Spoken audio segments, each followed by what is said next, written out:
бір аптада 7 күн болса, соның әрқайсының өзіндік қадір қасиеті бар. 18 мың қаламның иесі Алла тағала жер мен аспанды және екеуінің арасындағы дүниені 6 күнде жаратқаны мәлім. Бір аптада 7 күн болса, соның әрқайсының өзіндік қадір қасиеті бар. Дүйсенбі сауда жасауға, сапарға шығуға қолайлы күн. Сауда-саттық оңынан келіп, сапар сәтті болады.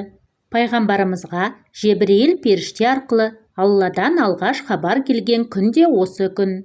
Пайғамбарымыз дүйсенбі дүниеге келіп, және сол дүйсенбіде бақилық болған. Хазірет Ибрахим Қағба құрылысына осы күні кірісіп аяқтады.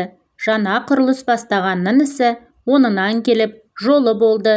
Дүйсенбі күні тырнақ алғанның ақылы артып, зейінді, ұқыпты, істері өнегелі болады.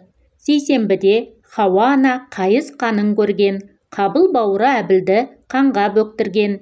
Ибрахим елі қасиетті сыйықтың ажалына жеткен. Бұл күні тырнақ алуға болмайды. Өкпе, реніш тууы мүмкін.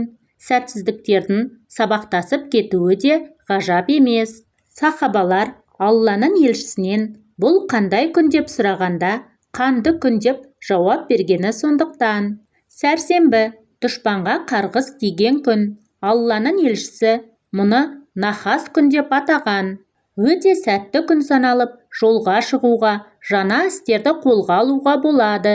Тырнақ, шаш алуға тыйым салынған, пейіл бұзылады делінеді. Бейсенбі Алланың елшісі жақсы күн деп атапты. Тілеген тілегін қабыл болып, Тәңірі сұрағанды беретін күн. Бұл күні Мұса пайғамбар Мысырға келген. Хазірет Жүсіп пайғамбардың атасы мен ағалары зынданнан шығып, қайта қауышқан. Алланың елшісі Меккені дініміздің астанасы еткен. Тырнақ пен шаш алдырғанның ауруы кетіп, күллі ауру сырқауға шапағат емі мол күн. Жұма күні пайғамбарлар Жүсіп Зылиқамен, Хазірет Мұса Сапурамен, Мұхаммед Хадиша және Айшамен, Әзірет Әлі Фатимамен некелесті. Хазірет Адам ата жұмада жаратылып, тіршілік иелерін танып, жәннатқа кіріп, рахатын көрді. Бұл күні тырнағы мен шашын алдырғанның бақ дәулеті артып, молшылыққа кенеледі. Бұл күні мұсылман баласы дүниеден өтсе, иманы кәміл, түнде жаратқанға жалбарынып, ғибадат жасаса, тілегі қабыл болады.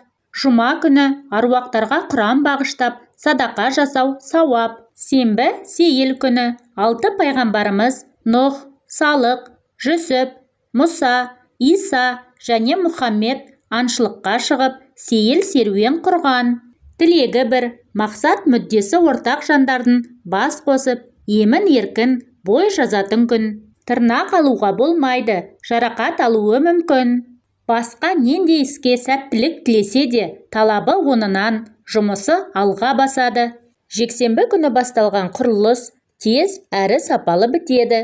Жеміс ағаштарын отырғызса, терең тамыр жаяды, қаулап өседі. Христиандар үшін қасиетті күн болғанымен, мұсылманға ауырлау күн. Бұл күні тырнақ алса, мал-мүлік азайып, дәулеттің берекесі қашады деген ырым бар. Бабалардан бізге жеткен бір аманат осы. Ақиқатында аптаның қайсы күнінде болсын, жан мен тәннің, мақсат пен ниеттің тазалығы сақталса, пенденің рухы өсіп, кемелдене түседі. Көрген күннің жаманы жоқ. Қанағат пен шүкіршілік, сабыр мен тағат болса, дүниенің арты қайырлы.